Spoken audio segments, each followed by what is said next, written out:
Hi, my name is David ス Whaley, マホ and 触ってた I'm ら the 通 creator 知 of が the の first むこん tree. にちはケ I ロ also voice a character named Joseph. So I just wanted to introduce you to this commentary mode, tell you that you can find interesting things about how I made this game by touching the speech bubbles you see in the world. So I hope you enjoy it.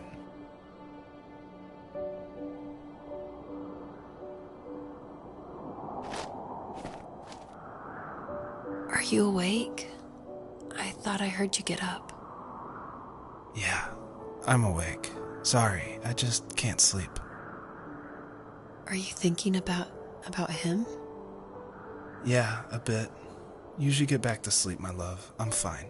まるさん No, こん no, に it's okay. What else is on your mind?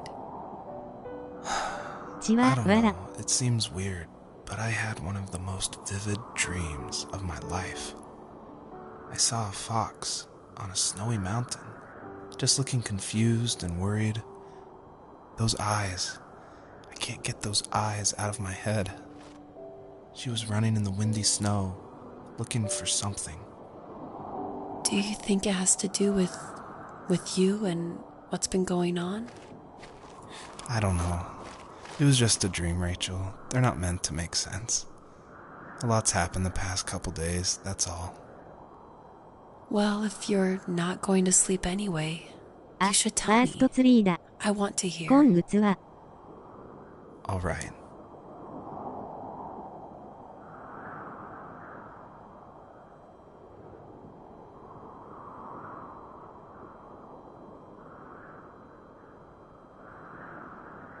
きれい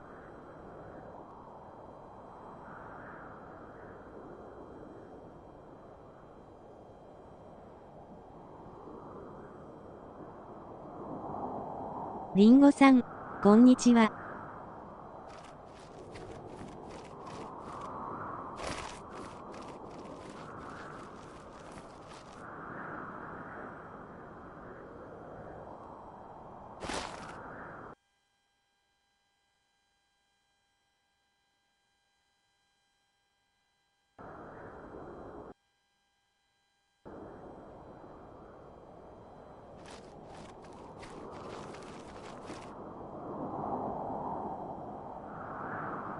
どこ切り抜いても絵になりそう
So it's usually at this point where people say something like, "This is not the kind of game I was expecting." And that happened a lot at PAX West when I showed it. We'd have little kids play it, but then they see a dead fox cub, or kit is technically the word, but cub sounds, I don't know, it sounds better. Like Wes Anderson uses it in Fantastic Mr. Fox, so I thought cub would be alright. But anyway, having this game, I wanted it to be more serious. This game is based on dealing with the death of my father, which was the hardest thing that's ever happened to me and my family. But I don't want to talk about it here, and I didn't want to talk about it with anybody really to this day still. It's very personal. And that's why I made this game. That's exactly the reason. Because I wanted to get those feelings out and like communicate with people without like talking about it. And so that's what the first tree is. It's me dealing with my feelings, and it was a personal project, and it was just me, and it actually, like, I'm really glad I made it, but it wasn't easy to make, I guess is what I'm saying.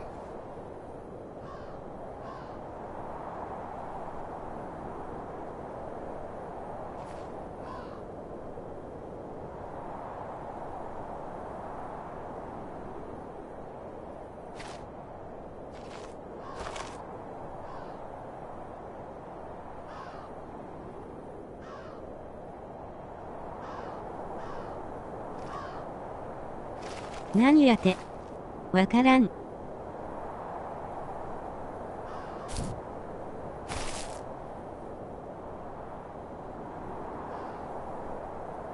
So, not far from her home, she followed that path to something unexpected.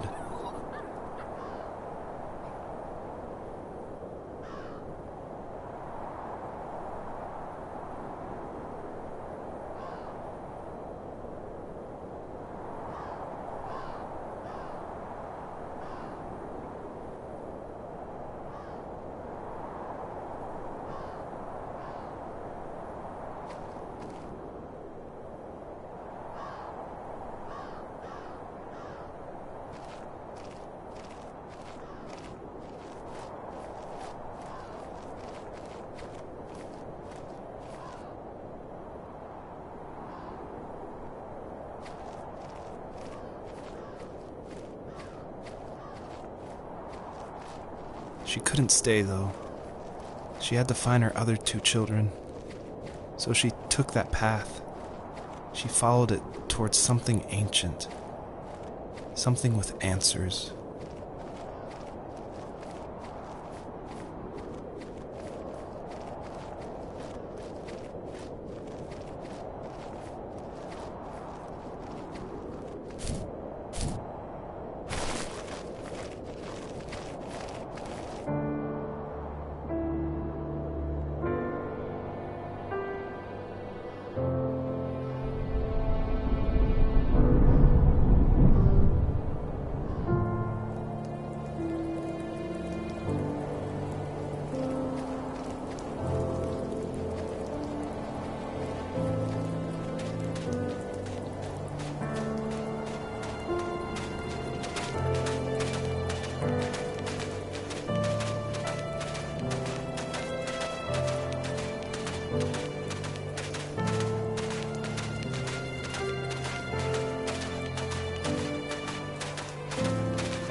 字幕出ないとこは話には関係ないのかな。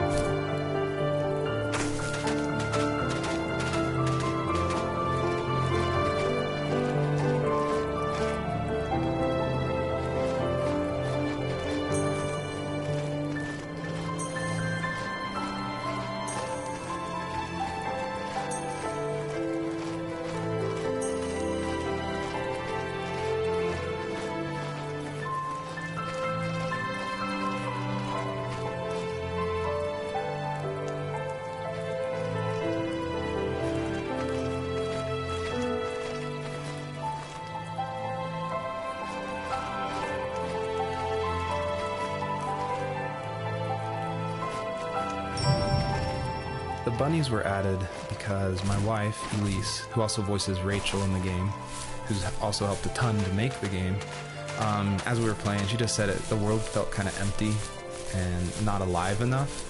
So I knew we needed to add some kind of life, and so the bunnies was like the first idea that came to mind. And like most of the game, I use publicly available assets to speed up production because I was working full-time along with making this game, and we just had our first baby, a little girl named Evelyn. So I was messing with this asset called Herd Sim, and at one point, like the generation script that creates variations of the sizes of the bunny. One time I got out of control and it made like this monster bunny that towered over everybody. And I shared that GIF on Imager and Reddit, and that was a huge hit. It helped definitely gain an audience for this game. But it's hard because this game is like so serious. It's about life and death, not giant bunnies.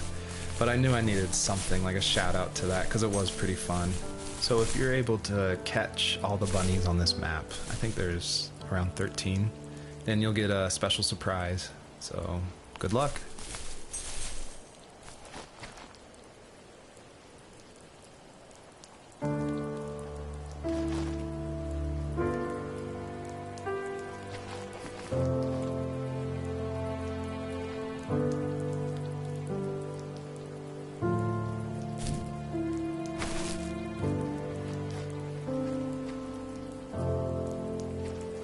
ストーリーに関係ありそうなワードが聞こえるような、でもグッドラックで締めたな。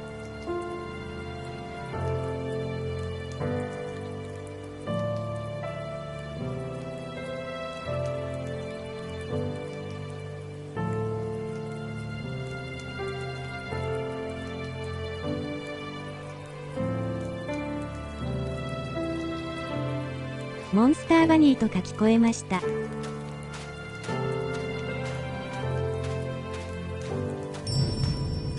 I feel like one of the best ways to make an exploration game feel worth it, or to reward the player, is to have as many secrets as possible. Like some of my favorite games like Dear Esther and Gone Home and Firewatch. I love those story-driven games. And they're kind of like these mystery boxes where if you put in a lot of effort, if you look closely, the world reveals itself to you better. So there are like secrets in the first tree.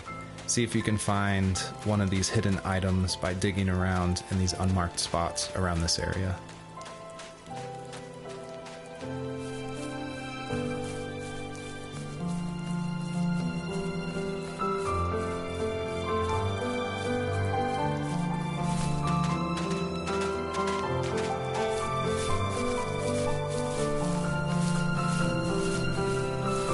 秘密任務がどうしたって」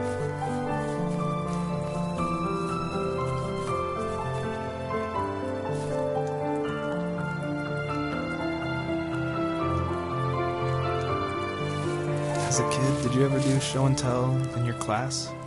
Yeah, I think I only did it once. リスニング力が試される、わら。You know how my life was around then. I wanted to show my class what helped pass the time and distracted me. So I brought a dozen paper cranes I had made. I think I told everyone how badly I wanted to be a bird and fly, embarrassingly enough. Don't be embarrassed. Every kid wants to fly.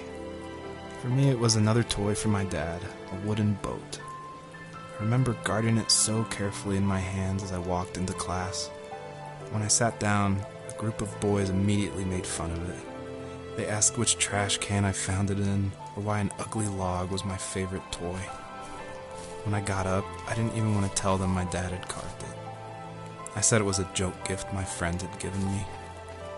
Kids can be so cruel. Some of them are. I shouldn't have let them get to me, but it did. It's amazing we bounced back at all.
Usually those kids would leave me alone, but somehow they could tell I was different. They made fun of how far away I lived. They called my dad a sourdough. I was a blabbermouth as a kid, telling my dad stories I made up for hours. But after that show and tell, I didn't tell him much anymore. He didn't know exactly what was wrong, but his best guess was that the toys he carved weren't cool enough.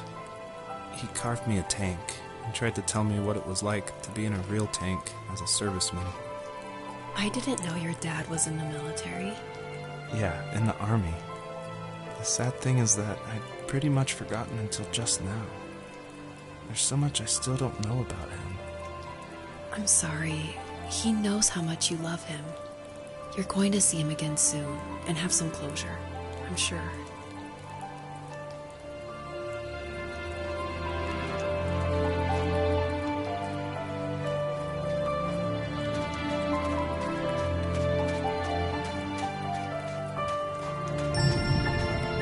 A lot of people have gotten confused why Joseph's father is called a sourdough, and it's not stated outright at the beginning of the game, but Joseph 解 and 説モー his ドオンに dad, して they ると grew up in 光の柱 Alaska. が出るようですね。ただし And 字 I don't 幕は have 出 a ない real connection to Alaska except through friends who lived there, and it was also the place that me and my dad were going to go right before he passed away. But I love the idea of Alaska being like this beautiful solitary place. But anyway, what that has to do with sourdough is it's an Alaskan slang term about like someone who lives in the backwoods, like a redneck in Alaska. So I thought that was just to put some authenticity into the game. I added that word. .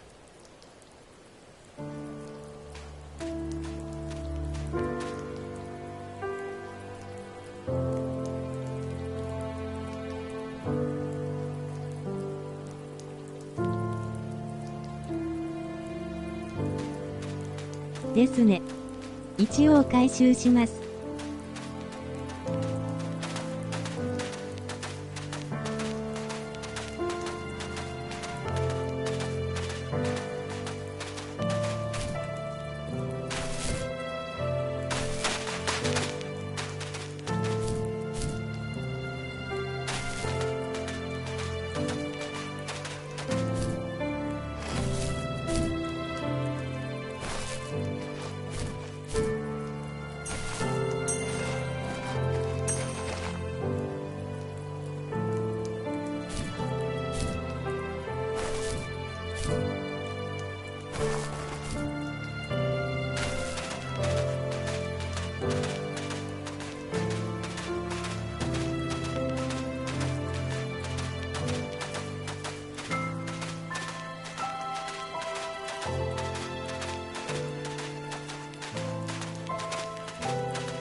I feel like one of the main reasons people play small indie games is because they are so personal and intimate.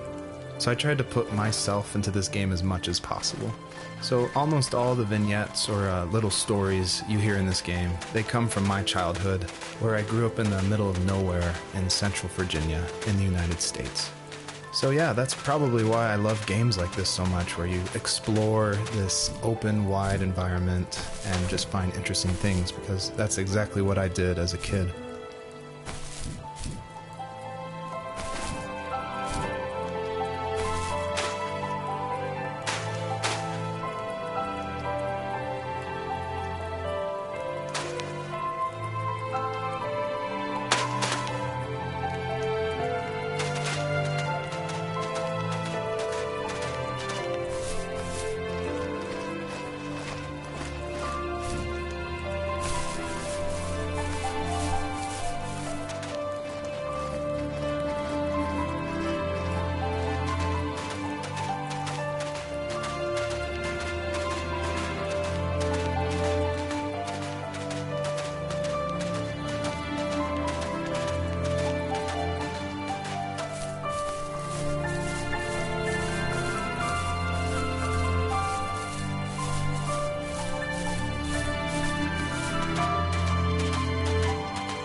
The older I got, the more I withdrew. I asked myself, why talk to anybody anyway? Why bother when I'm happy by myself? I started drawing a lot, mostly animals I saw in the woods by my home. I then imagined designing my own hideouts with things like TVs and pantries full of chips and cookies. I think that idea of leaving home and drawing blueprints started my career. I found a lot of solace in that. I'm not surprised, but I did the same thing, you know? There's something special about having a place to call your own. And now look at us. Well, if you count renting in an overpriced city. It's as close as we can get for now. I thought it was important to say that, yes, I actually did draw this with crayons. And it was just funny to me one day that I was like, I'm working on my game, and I pulled out my little 1-year-old's like crayon set to draw this item for this game. I just realized just now that I probably threw away the original. I probably should have kept it and given it away to somebody, but oh well.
ケロケロ絵文字。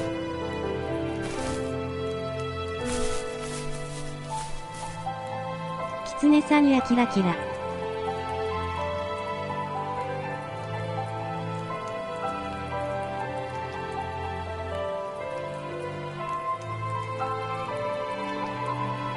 キスケさん、こんにちは絵文字。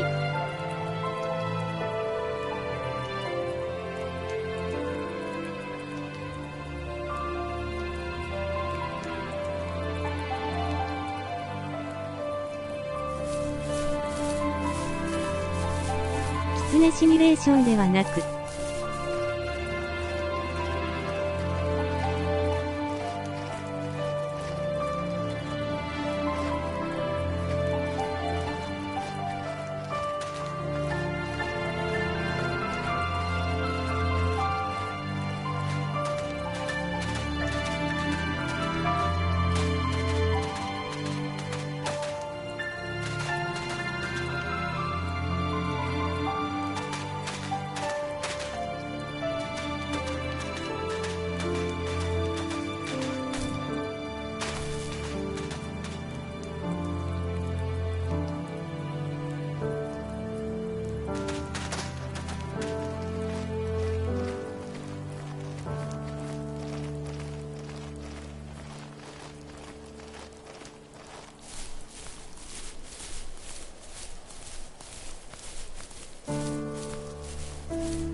唐突に冬が過ぎ去った。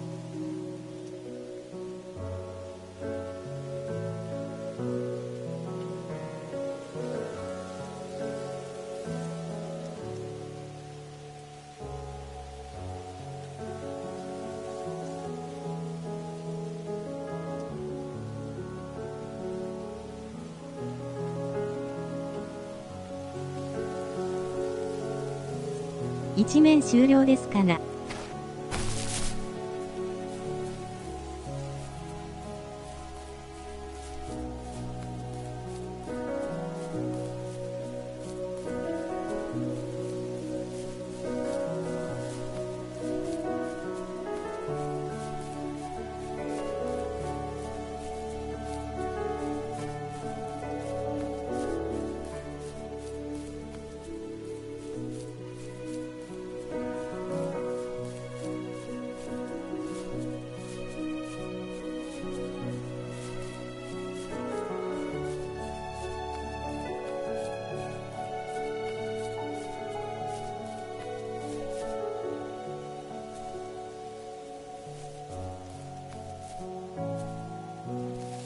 My teenage years were full of sketching, angst, and trouble.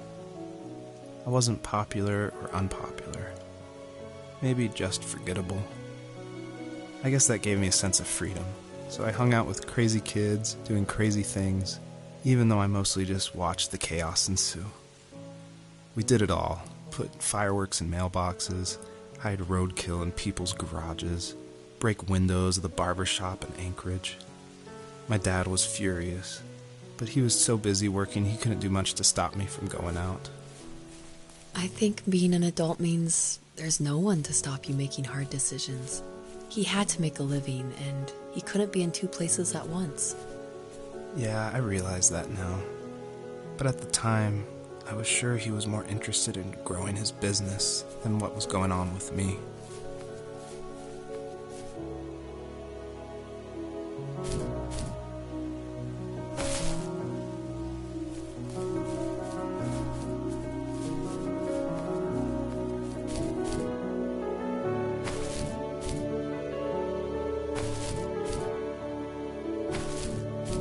メリケロ絵文字3はいつ出てくる？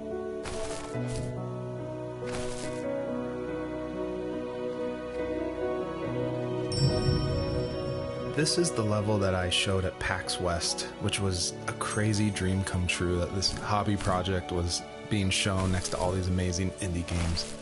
So I decided to show this level because it's smaller, there's like some jumping puzzles, and I thought it was a good entry into the game. But the one thing I can't seem to forget is right before we opened to the public, there was an indie dev superstar. Like, you've definitely heard of his games, and I was like terrified. He wanted to try it out. So I said, of course, like, please give me your feedback. And he was super nice, super talented, of course. But this embarrassing bug happened, which I'd never seen before in my life, where when he dug the item up, he jumped right after, and it created the dust cloud to permanently be on the rest of the level. It wouldn't turn off. So it looked like this fart cloud following the fox as it just kept running with this beautiful music and serious voiceover.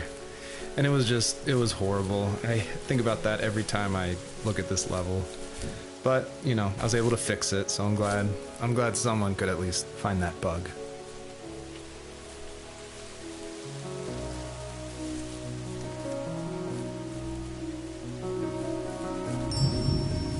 I always wanted this game to be very meditative and relaxing, but I know there's a balance between keeping the player's interest.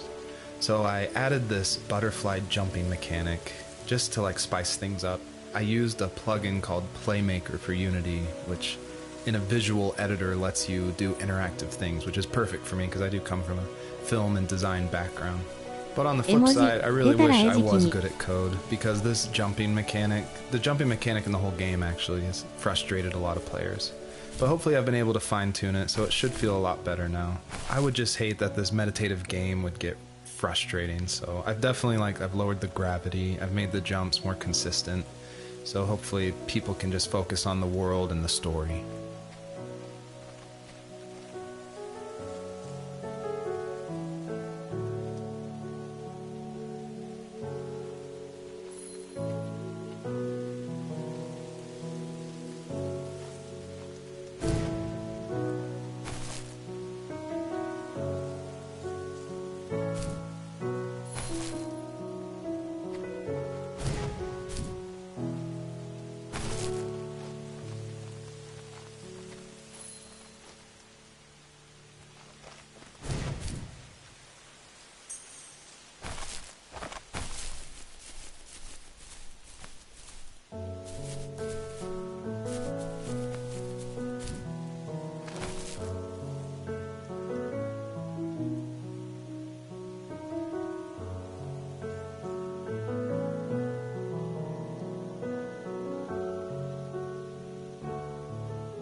ここに地図。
I always wanted this game to be very meditative and relaxing, but I know there's a balance between keeping the player's interest.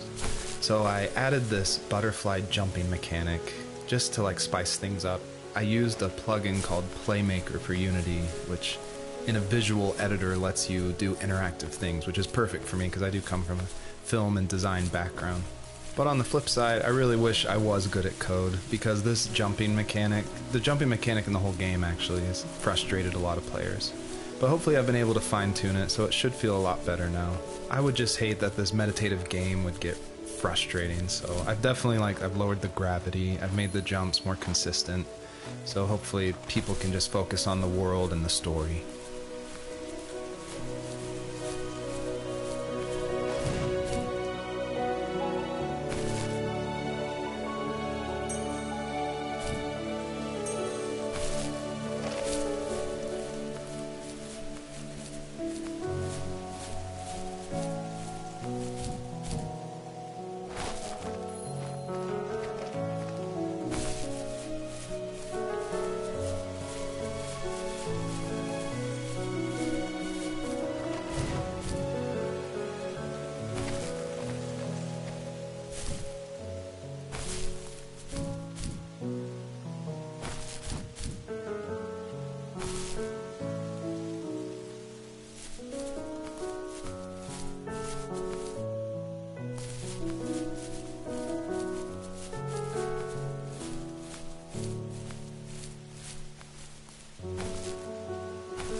He was working another late night, and my friends were over, saying how bored they were and how they had come all the way out to my house for nothing. One of them mentioned how that old, ugly beyond belief truck was still in the garage, and how we should take it for a spin. I was only 15, so I kind of fought it for a while. The next thing I knew, we were careening around the mountain path, rocks spitting onto the sides of the cliff, while my dad's cringeworthy bluegrass blared out the speakers. I drove while my friends were in the back of that yellow and purple truck, throwing beer bottles and trash at anything remotely interesting. Felt like I was soaring in the air with borrowed wings. But all good things have endings. A cop outside of Eagle River pulled us over after he saw us send a bottle rocket into someone's yard. What followed was a long night of talking to disappointed adults and feeling smaller than ever.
After he drove me home from the police station, I blew up at him, saying how I never wanted to be like him, how I was going to be someone and leave that hick icebox for good.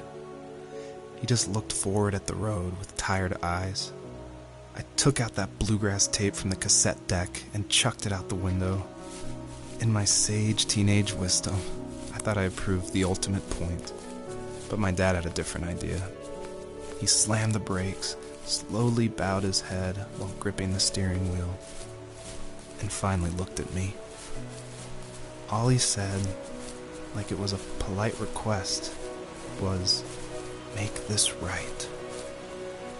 I sat there in silence, fuming, but I eventually got out and combed every square inch of the woods, muttering profanity after profanity. I found it 30 minutes later, near a small waterfall off the road. I went back to the truck, put the wet tape back in, and sure enough it worked. We didn't speak another word to each other the rest of the night. Wow, I knew you were a crazy teenager, but... It's hard to believe, isn't it? It surprises me too. It's like I didn't really know who that kid was back then. I bet my dad thought the same thing over and over. It's almost like he was saying, "Make this right," to himself, more than to me.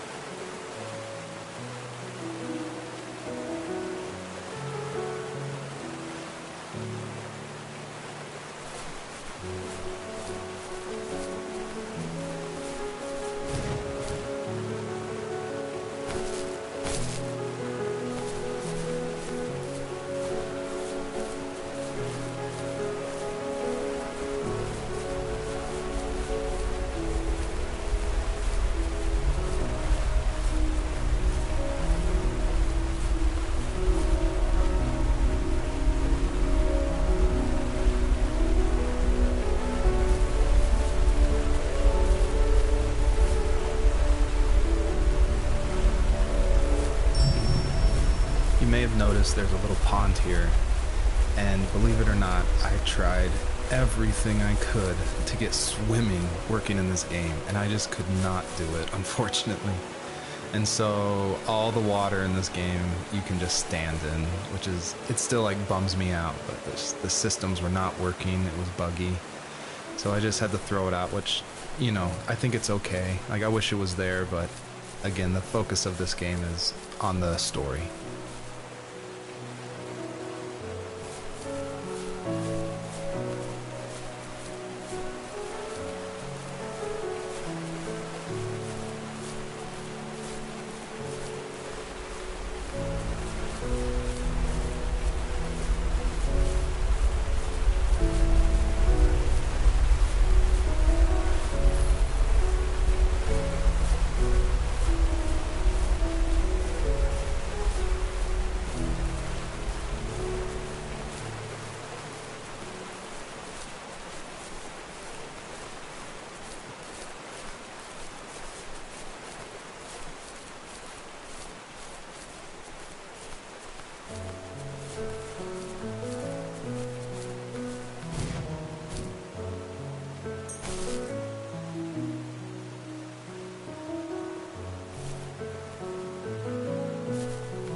My biggest hope for the players that are playing is that they realize how similar these two parallel stories are, of this fox looking for her missing cubs, and also of this son reconnecting with his father. And so I try to add little touches in the voiceover and in the environment to help draw those parallels, even if they seem totally dissimilar. A big example is the truck, for instance, that Joseph grew up with. It's purple and yellow like the butterflies for this fox. So I tried to add as many touches like that throughout the story as possible.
My friends would laugh about that night and talk about how crazy it was, and I laughed along, pretending it didn't bother me.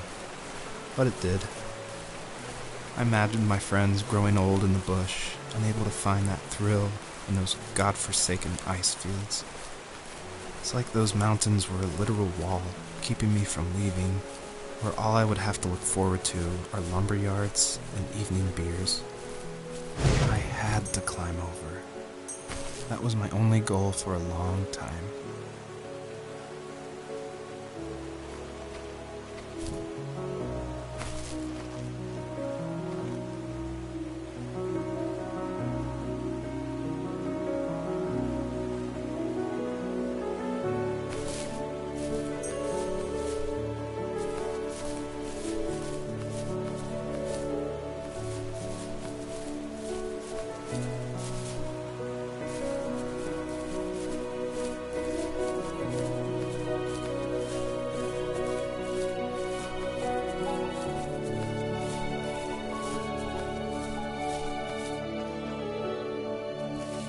If there was some way I could take my love of drawing and turn it into a way of escape, nothing would make me happier. I wanted to create instead of tearing trees down. I wanted to move to the lower 48, not because I hated it there in Alaska, but I hated the idea of it. It's like all of that spite inside me had created this monster which followed me around my whole teenage years. I put so much energy into doing what others didn't expect of me. Why did I do that? There's one fact you're forgetting, though. If you didn't have that fire in you, we probably would have never met. You're absolutely right. Maybe the destination is all that matters in the end. But then why am I awake? Why am I seeing this fox go on her journey? And why can't I stop thinking about my dad?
I did want to do something a little different with this level. I wanted it to be more open world feel, and that there was something blocking your progress, so it did encourage people to look closely and see how to unlock this blocked way.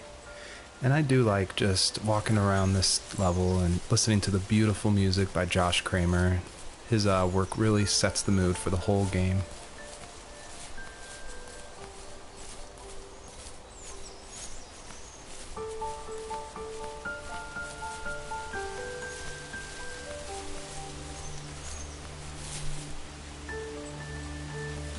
My dad built a lot of stuff in his free time.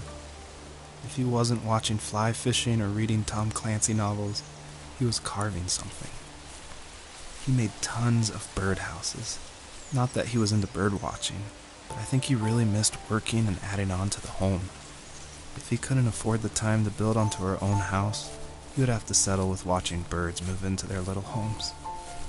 We kept an old mattress in the bed of that ugly yellow truck, so we would drive it deep into the woods and then watch the birds fly into their houses while the sun set. Usually it was accompanied by venison jerky or a cold Coke, but not a lot of talking, which is how we both liked it.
We were happiest underneath the evergreens. We decided it was time to finally map out the hundreds of acres we lived on just to pass the time during the summer. He was only free in the evenings, so I would spend the day wasting time on dial-up internet and sketching, and then we would rush into the woods, pen and map in hand, before evening fell. Sometimes the aurora borealis would cast a cold green glow on the mountainside, and we would finish our route underneath a twilight sky. Sometimes I was lonely during those summer days, but there was comfort in the routine. A lot of teenagers aren't looking for the daily grind, though. There's nothing wrong with wanting to get out, to leave your childhood home. You wanted to progress, to make something of yourself. Yeah, you're right. That house. I'm sure it's the same as how I left it. But then why does it feel so different? I doubt you're the only adult to have looked back and asked that question.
Earlier I said I just love going through video games and exploring, like looking at every nook and cranny and just trying to find little details. And I think that started because in middle school and high school, I would make mods for my favorite games, namely Jedi Knight, Jedi Outcast, and Far Cry. And I loved like this huge world of mod makers who would make these levels and it'd be like the most random creative things, and I would just love exploring, usually multiplayer levels by myself. So even though I went to college for film, before that, like before high school, I was making video games and mods, and it was my favorite thing in the world. I made a ton of different levels. I made an abandoned space hotel with a dance floor and cafeteria. I made a haunted campground with cabins and tents. I made this whole city with like the first ever day-night cycle with running showers and stuff in the hotel and the apartment buildings. And I just loved making those mods, and I think that carries over to my game, The First Tree, and also the one before that, Home is Where One Starts, which is it's exploration. You're just looking around and appreciating the details.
Almost all stories follow the same kind of structure, and it starts with an inciting event, and then there's rising action, and then there's a climax, and then there's falling action.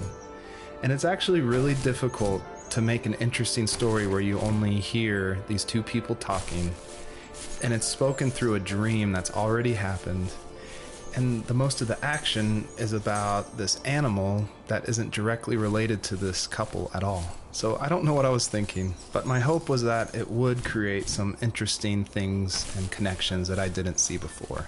And that was kind of the whole exercise of making The First Tree.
property, there were old abandoned pieces of a shed and car long left unused. I used to ask him all the time who those people were that left all this junk, and I'm sure he got so tired of hearing it that he made up some elaborate stories how a brown bear ate them and haunted the woods afterwards. What's funny is I think it made those people seem more real, growing up thinking they were still hanging out like they couldn't say goodbye. I used to tell my friends how I could swear I saw spirits move near the water, and that always freaked them out. I guess it didn't bother me, because the way I saw it, they were normal people with old cars and sheds, just trying to figure out how to survive and be happy in the middle of nowhere. It was a cool thought that they didn't want to leave, but I was a weird kid. Well, you had good company since those ghosts like living in a place where they were brutally devoured.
Even at my most distant, at the times when I detested him the most, he kept reaching out. For a year straight, he asked me every week when we were going camping. I thought he was just dense. Eventually, to shut him up, I agreed. We carried out the worn lawn chairs from the garage and set up a cinder block campfire at the site we'd always used behind the house. We walked down the mountain path, talking in the warm sunshine we only got a couple months of the year. Those 3 obsidian rocks shimmered alongside the shore, almost like sparklers pressed against a dark window. I'll never forget that wet stone on my feet, or how those massive mountains looked even bigger in the lake's reflection. I felt small, but grateful. As the sun set, my dad found something I hadn't seen for a long time. The tree where I'd made my first carving when I was 6. I hadn't even carved it. My dad had helped me, but I still called it my tree. Something about seeing my name there made me open up, and we talked about everything that night in that old camouflage tent. I told him how much I loved sketching and design, and how it would be a dream to study architecture in Seattle. I told him how I didn't get along with my friends much anymore, but that I didn't mind being alone.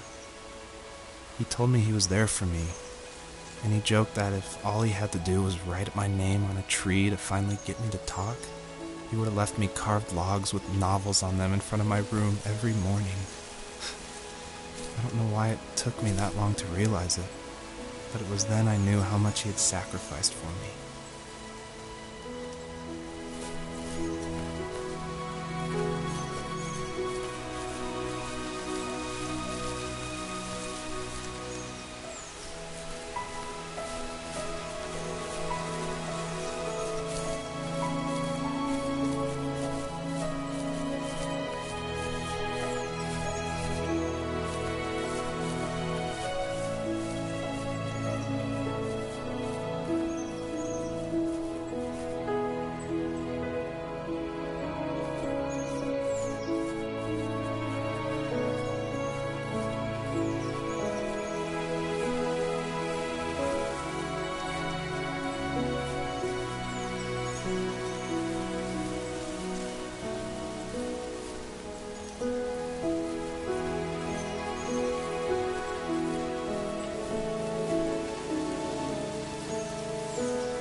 I don't think the first tree could work at all without the music by Josh Kramer.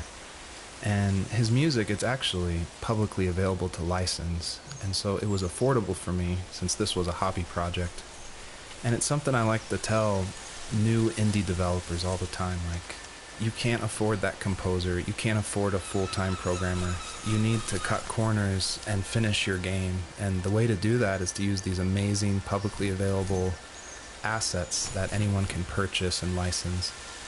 And so his music is incredible, and I actually haven't talked to him that much, I've just emailed him.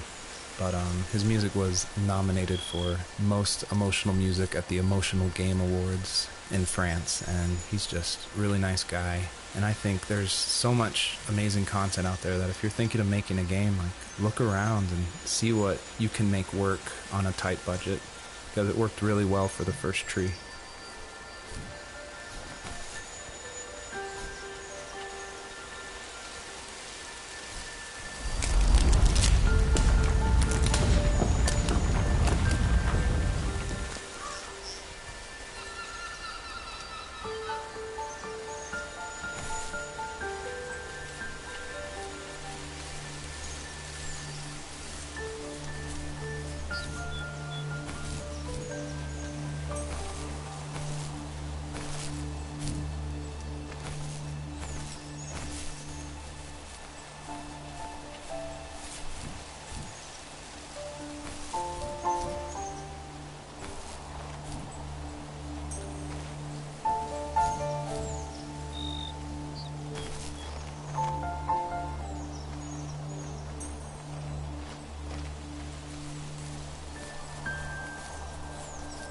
The perpetrator stood nearby, unfazed, like nothing was wrong.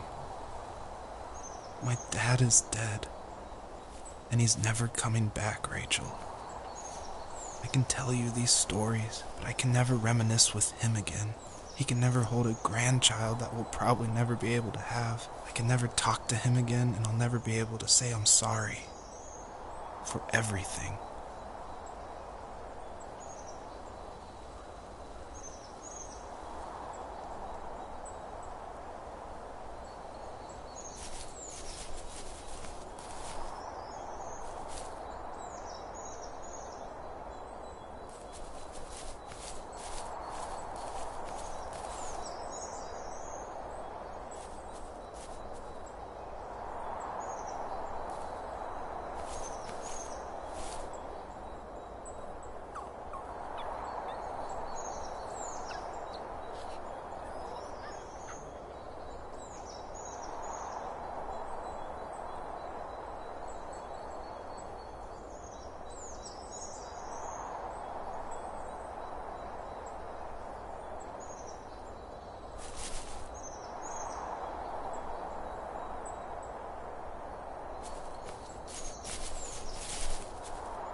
It was really important to me that the wolf in this story that takes the fox's cubs, that it wasn't explained at all.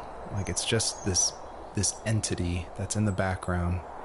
And of course, it's supposed to represent something bigger than a wolf or even the fox. It's supposed to represent, like, the specter of death. And it comes when you least expect it. There's no justification. He's just there, always watching.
I need to go to bed.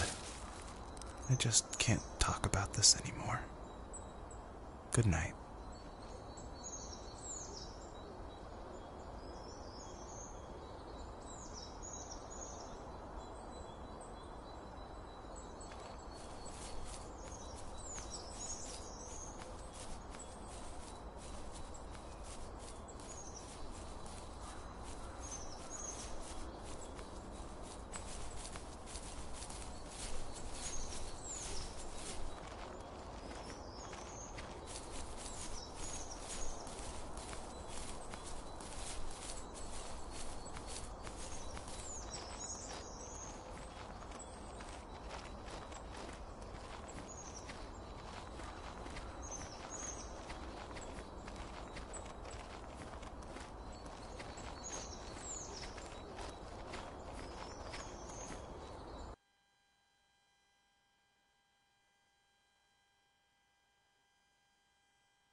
Joseph, you can't go to sleep feeling like this.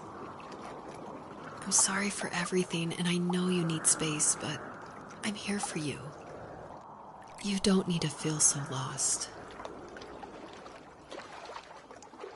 Joseph, have I ever told you what my mother was like?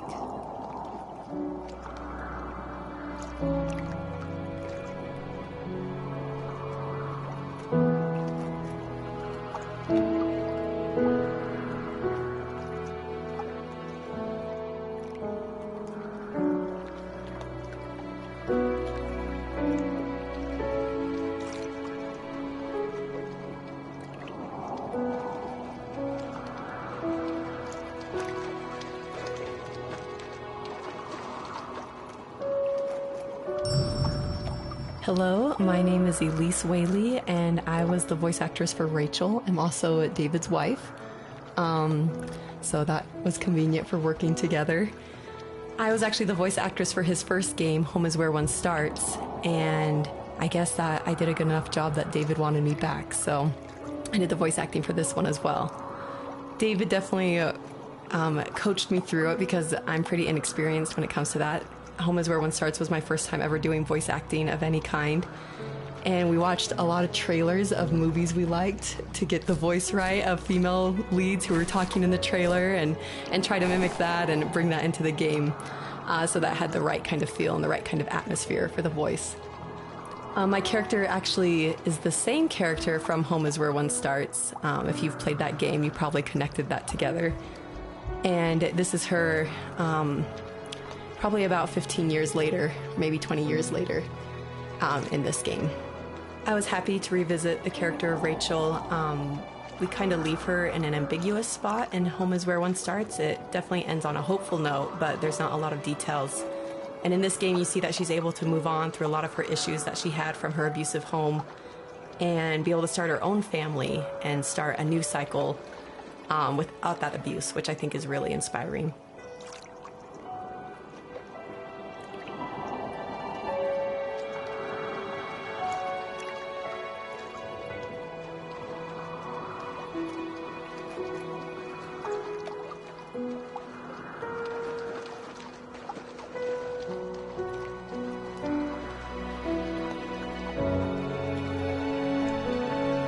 You know what it's like not to have a mom at home. And you know how hard that made my childhood. What helped me was watching the birds in the morning before the school bus came. I thought that my mother was one of those birds, and it made me want to be free like her. My mom taught me how to fold origami cranes while she was in the hospital. So I told myself I would fold one every day until I could fly myself.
I think we both have always loved animals, and for me that love started with a dog.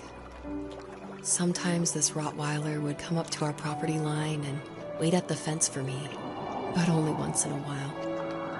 I was sure to check every day immediately after school, and it usually ended in disappointment. I would even steal money from my passed-out dad just so I could buy these off-brand dog biscuits. Even when she did stop by, she never went beyond the fence. Why was she so scared?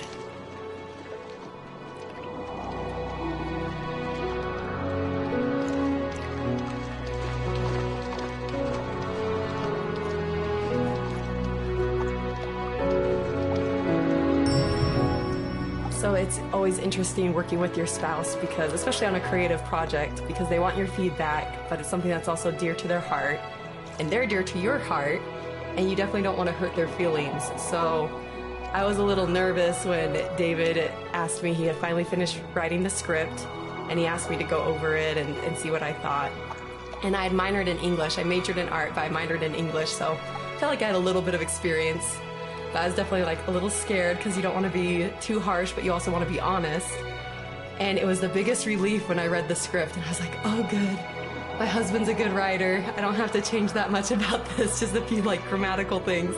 And that was just like the biggest relief for me, because it can be a tricky balance working with your spouse and making sure that that honesty is there, but also that love and the support is there as well.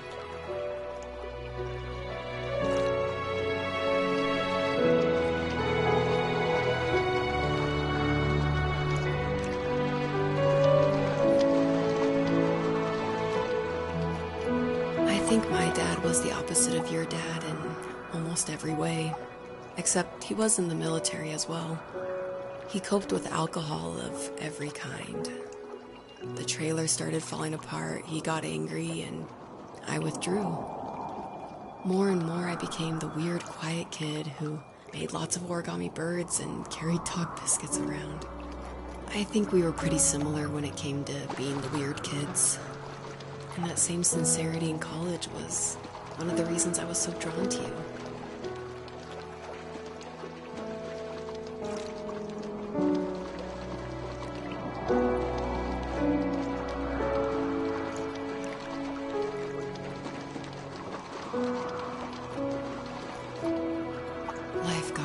worse and worse. And at one point, I really didn't think I could survive another day with my soul still intact. I had no real friends, let alone neighbors, since we lived in the middle of nowhere. I should have talked to my teacher, but I was scared what he would do if he found out. As I waited for the school bus one morning, I walked around until I found something in an abandoned shed. Something I can't put into words.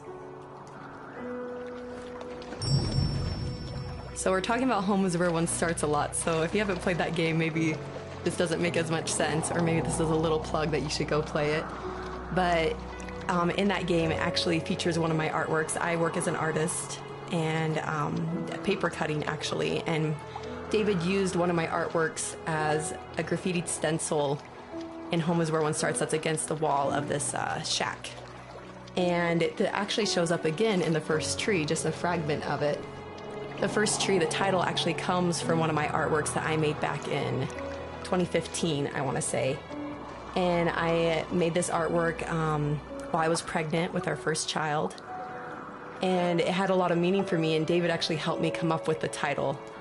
And he asked, because I was really struggling, I was like, I have no idea what to call this, and I always go to David for title ideas and to bounce ideas off of him, and that's like the only way I can ever come up with a title is by talking with him.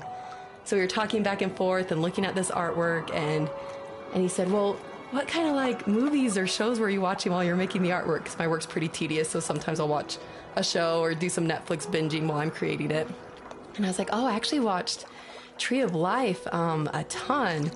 And then we're like, Tree of Life, and we started thinking more about that, and then arrived at the first tree. So it started off as one of my artworks and then became a part of David's art, which I think is really cool that we were able to share that title.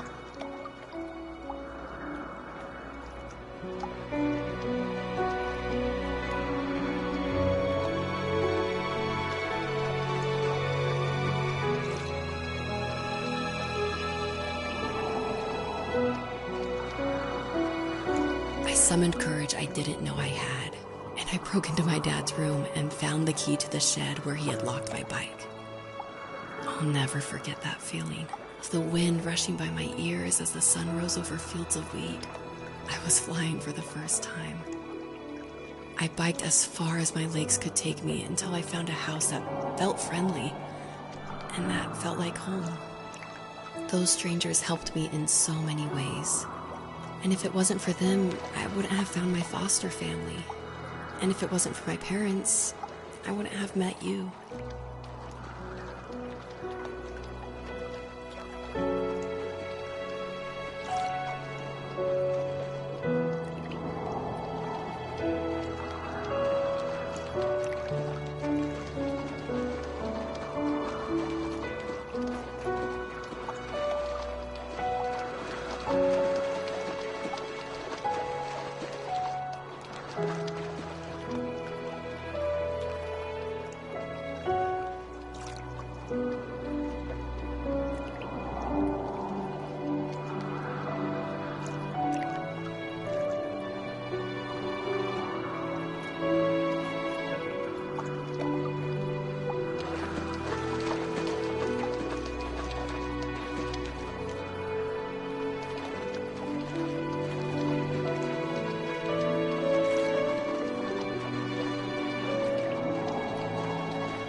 You have strength, Joseph, and you're not as alone as you think.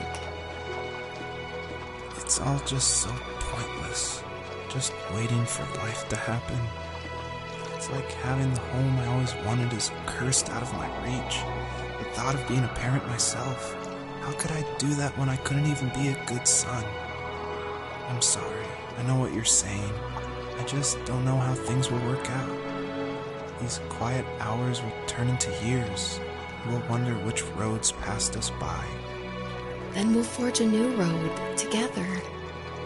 Besides, I discovered for myself that one fateful morning where any hopeful road leads to. There may be thorns and mist, but it always leads to the same thing. And what's that? Family. I'm so glad that you're part of my family, Rachel. And I'm glad you're part of mine.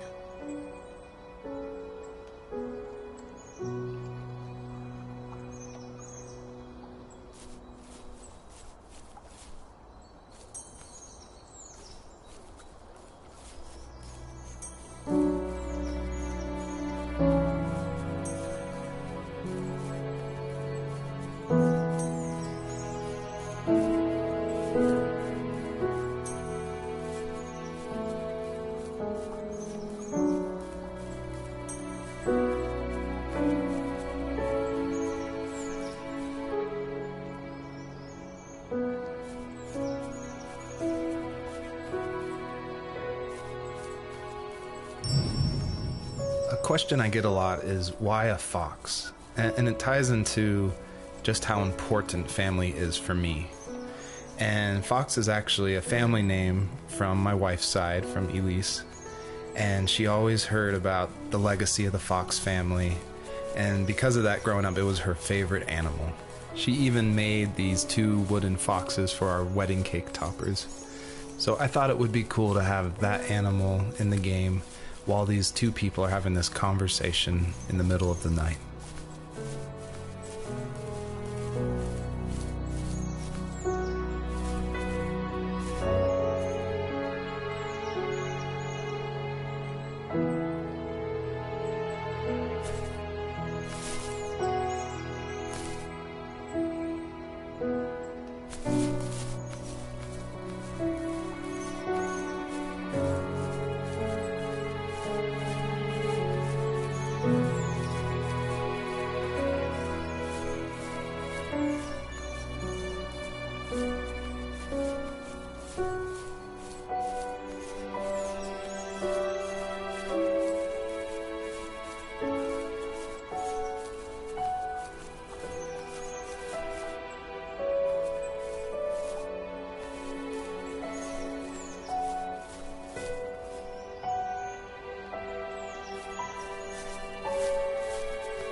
ンビニさん、行ってきたですー。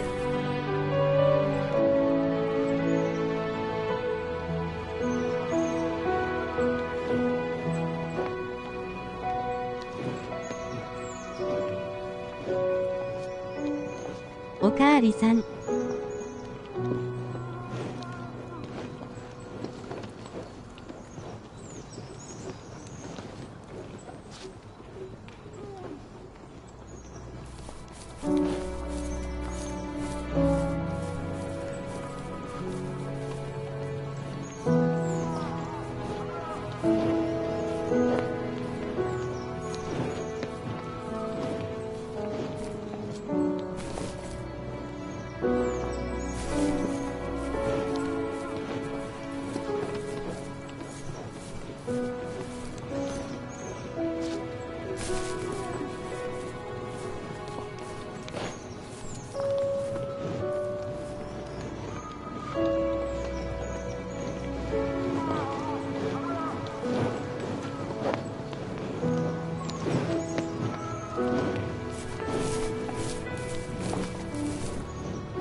fox knew her last cub would be waiting for her at the first tree. She was almost there. The rain cascaded onto the Jade Valley where the entrance to the tree was. Life was protected there, because that's where life began. It was now only a mother and a daughter left. Items from my life still dotted the ground as she moved closer to her destination and destiny. "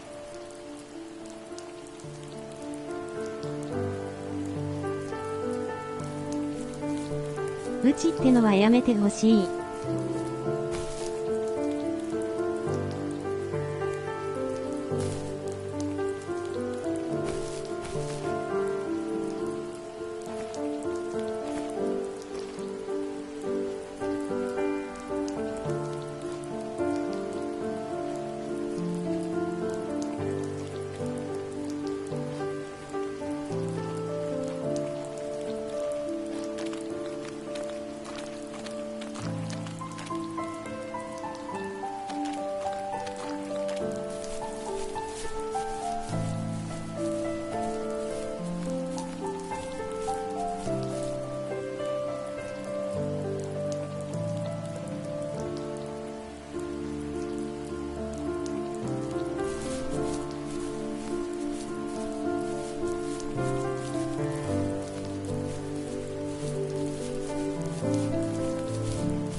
Usually what catches people's attention of the first tree is the visuals, of course. And I was inspired by a lot of people making these levels. The second level is inspired by just these beautiful autumn photos of a real forest. And this level, the Jade Valley, is inspired by the artwork of Heather Penn, who did the Overland games. I just love those greens with a lot of gray in it. I love the strong vignettes in the corners of the frame. And of course, this environment pack was made by the very talented Swedish designer Mikael Gustafsson. And of course, his initial designs inspired me, and I was able to build off of that. And I'm really grateful that he allowed his environment pack to be made publicly available. At the end of high school, I felt something I hadn't felt in a long time. Drive. I looked into the best architecture schools on the West Coast and got a dose of reality when looking at other students' portfolios and the high cost of tuition. I still wanted to be something, to be the next Alvaro Siza, and to make those thousands of sketches worth something in my grand history. But now even an internship sounds impossible. Siza helped me understand how essential emotion is in architecture. And he also said light is the real composer of space. I like to think these glints of light, like not finding a job or even a strange dream about a fox, are something I should be thankful for, even if the illuminated space is something I'm less than comfortable with.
By now, you've probably caught on to some of the themes I love to explore in these stories. And the big one is of this tree, the first tree on Earth. And a lot of people have asked me, what does that mean? Why a tree? And basically, it boils down to this delicate balance between nature and its relationship with life and death. And I love these stories where they put like these microscopic relationships, like something of like a father and a son, and juxtapose it next to this epic story of like the creation of the universe and the first tree on Earth, and how they can be equally as important, because in my mind, like, my family is as important as like the creation of the Earth. And it reminds me of like some of the stories I love, like The Road by Cormac McCarthy, or The Tree of Life by Terrence Malick.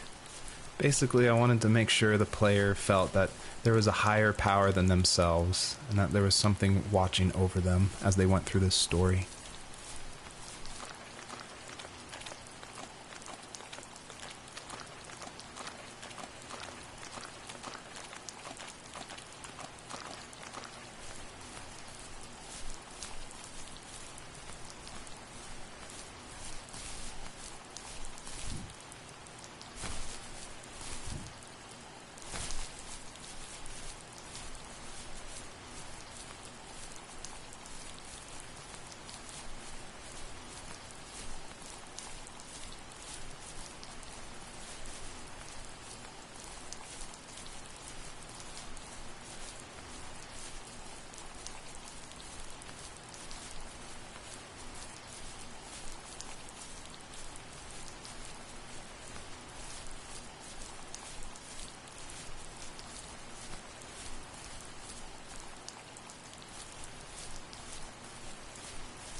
Was that the last time you talked to him? No, I called on holidays, and he would call on my birthday. I guess we acted like nothing ever happened, which was stupid. Didn't want to ask about his lumberyard, and I'm sure he didn't want to ask about my job search. I never went back and visited. I think the last conversation we had was about what movies we had seen, and what exactly a best boy is in the credits. I thought he would be here so much longer.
アスレチックするキツネ。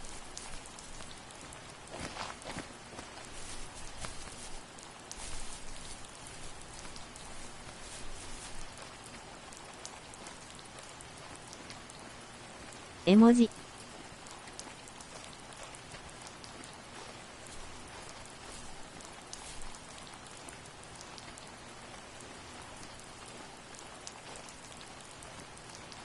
絶対登れると思った。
ゆり紋章とかどんなお家。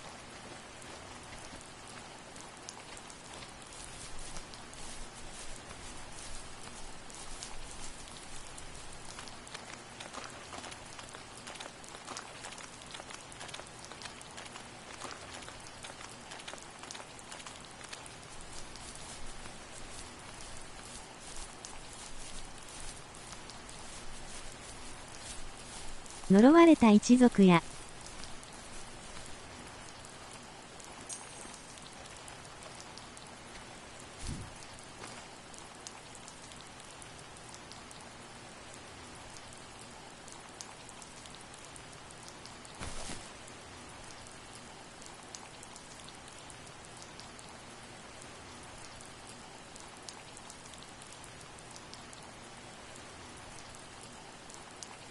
つり革。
In the distance, the first tree illuminated the wasteland. She couldn't go home anymore. She did the only thing she was capable of: moving forward. My dad died alone in the middle of the wilderness. I should have been talking to him more. I should have done a lot of things differently.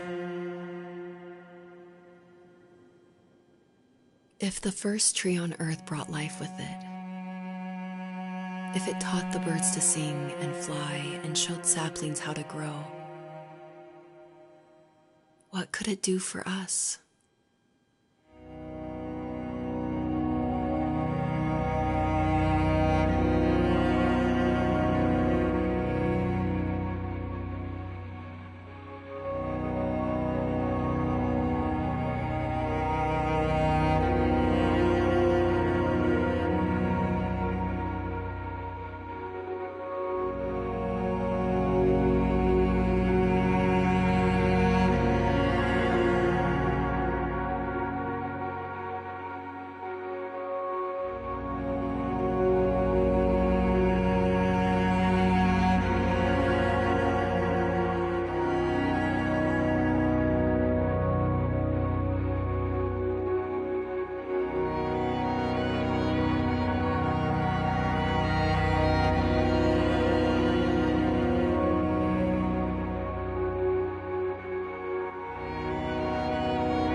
わあ。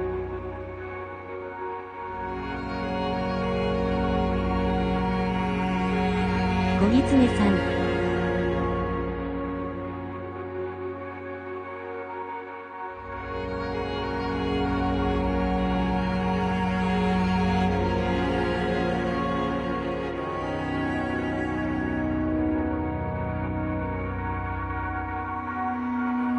おこ。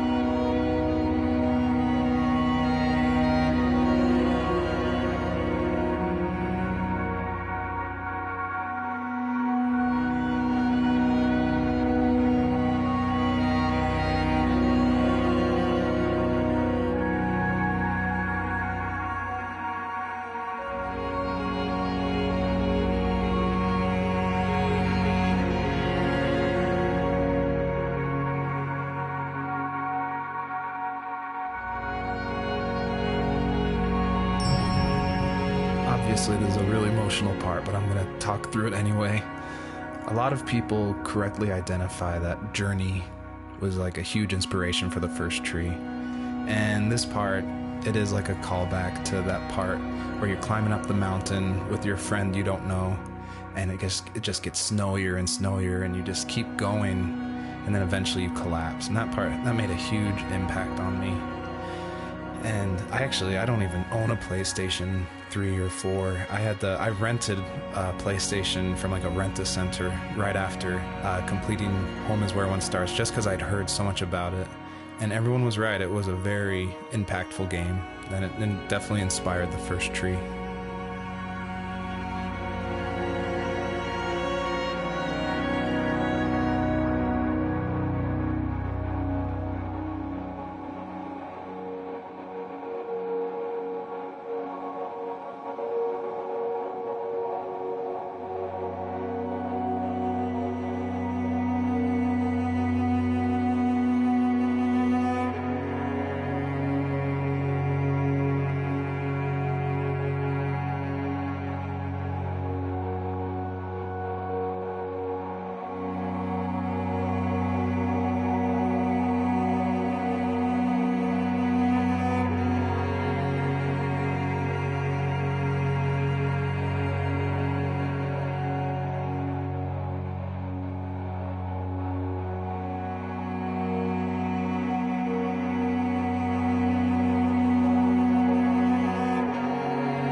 There was a letter I received yesterday from a name I didn't recognize, with a quote I can't stop thinking about. Death is not the opposite of life, but a part of it. More and more, I'm realizing one important truth. Each of us have our own journey to the first tree. But sometimes I'm not sure I'm ready to take that first step. You already have my love.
きつねうどんにならないでね。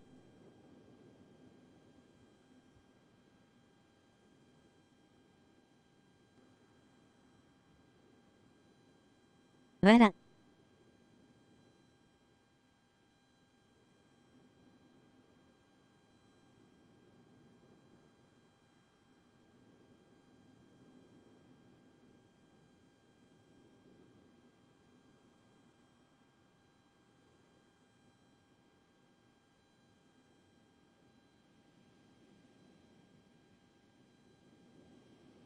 それにしてみる？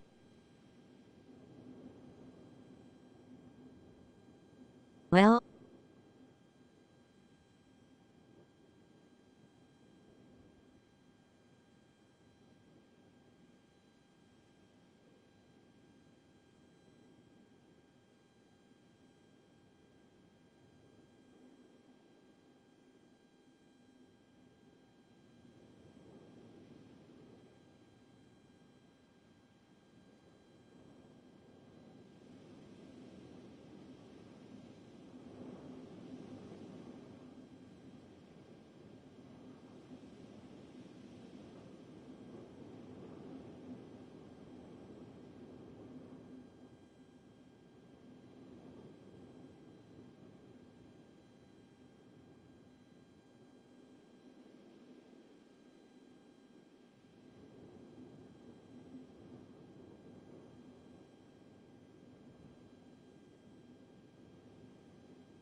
入力時もまるで怪逆はきつい。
これがどう作用するのか、文化ランチン。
I guess her journey was over. But I have no idea. It was only a dream. A distraction from tomorrow. I don't think dreams normally bring back to memory so many important feelings. Maybe it was just a dream, but it was also a gift. Yeah, I suppose. But tomorrow we're getting on a plane to the last place on Earth I want to be. The only person that would have made the trip worth it is gone. You're going to see him and be with him one last time before you say goodbye. I have one last quote for you by Emerson, sealed in an imaginary letter from me to you. It is the secret of the world that all things subsist and do not die, but only retire a little from sight and afterward return again. Go to sleep, my love. We have a big day tomorrow, but I'll be there with you every step of the way. Thank you. Thanks for listening. Good night, Rachel. Good night, Joseph.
you're probably thinking, what is going on? And that was definitely my intention for this epilogue part of the first tree. This is my favorite part. This is the part I'm most proud of. And it definitely, like, it's supposed to evoke this, like, what is going on? Where am I? I was not expecting this. When I was marketing and blogging about making the game, I never showed anyone this part. I never told anyone. I never shared screenshots. I wanted it to be a complete surprise. And I also wanted it to feel a little creepy because it's totally inspired by those nights where you wake up in the middle of the night and you can just hear the sound of the wind outside the house and you can't sleep.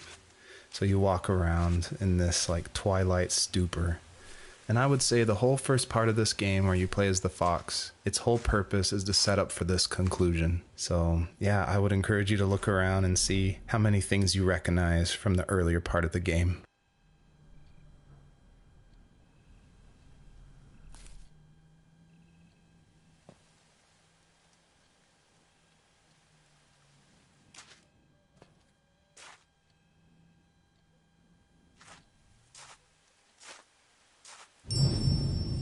I tried hard to foreshadow this epilogue just because I wanted it to be a surprise, but I didn't want it to feel too out of place that it would be humorous. And so Joseph, earlier in the game, he would say things like, I felt like I was right behind the fox the whole time. In my mind, the camera perspective acts as a metaphor for who the player is, what they're seeing, if the camera represents Joseph, or just like that video game trope of having the camera follow you. I guess the big question I wanted the player to ask themselves, is this a dream as well? And if so, does that even matter?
地味に積んでる。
Hell?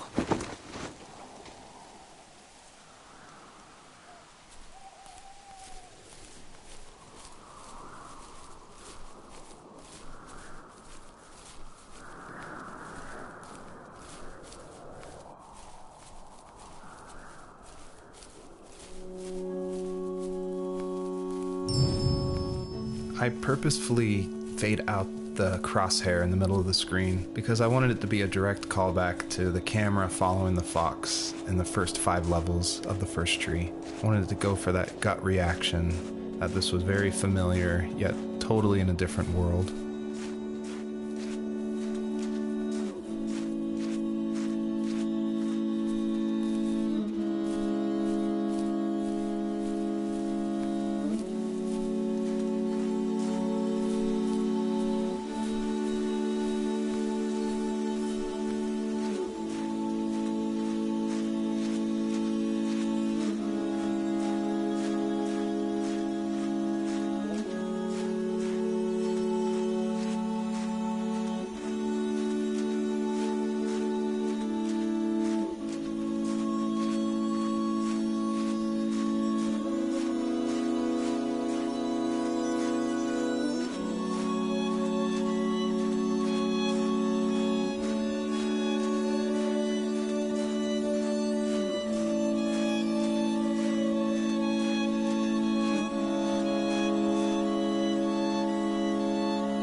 thank you for making it to the end of my game.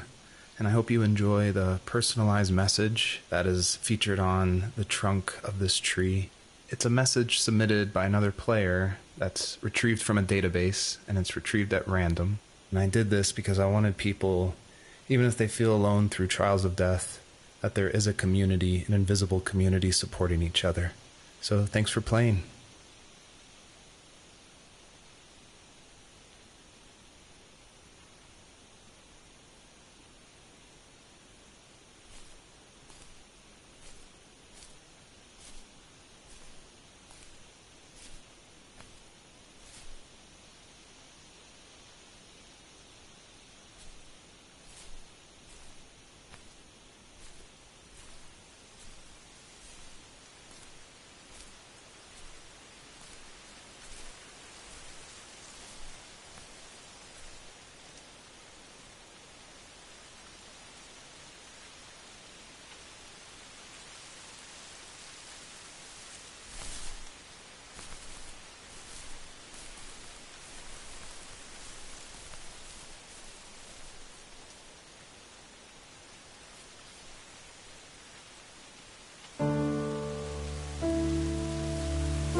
あら。終わった。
ローカライズが。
メッセージ入力したのが最後に来るのか、オンライン公開される。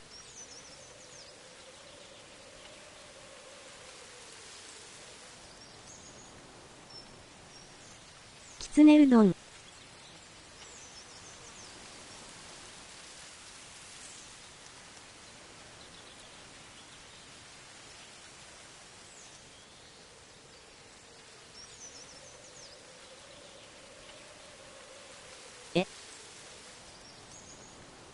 終わった？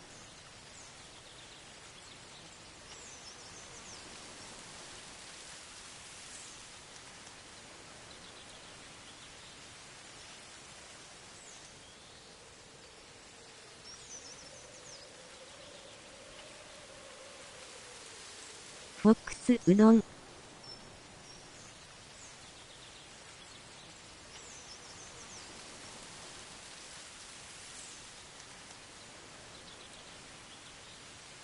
終わったですよ。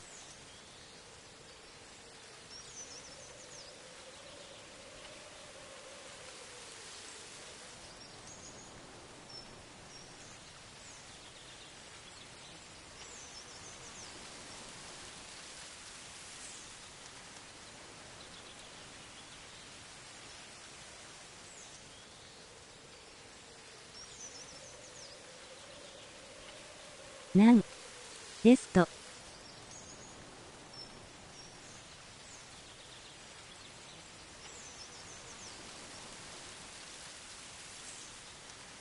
お疲れ様でござるティー。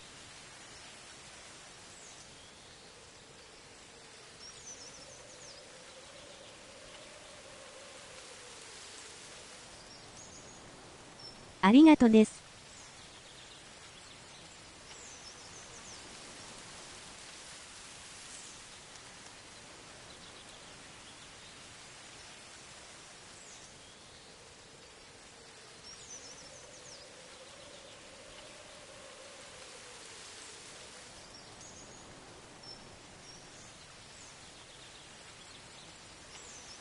深いけど癒される感じでした。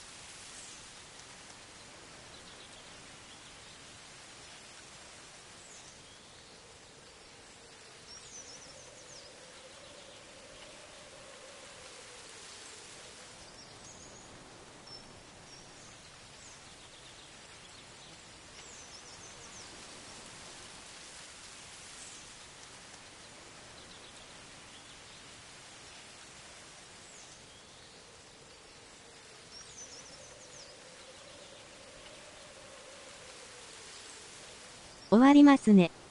お疲れ様です。ありがとうございます。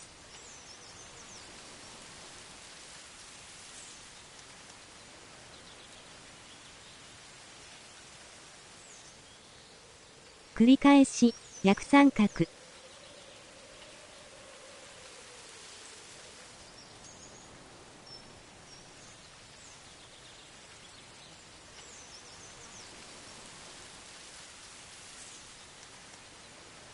をつけろ。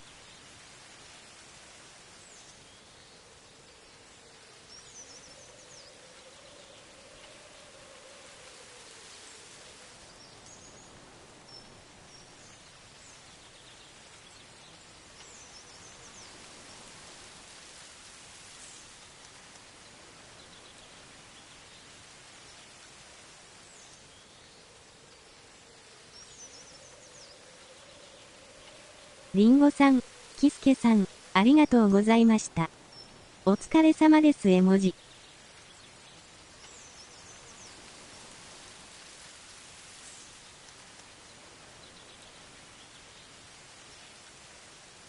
まるさんもありがとうございました。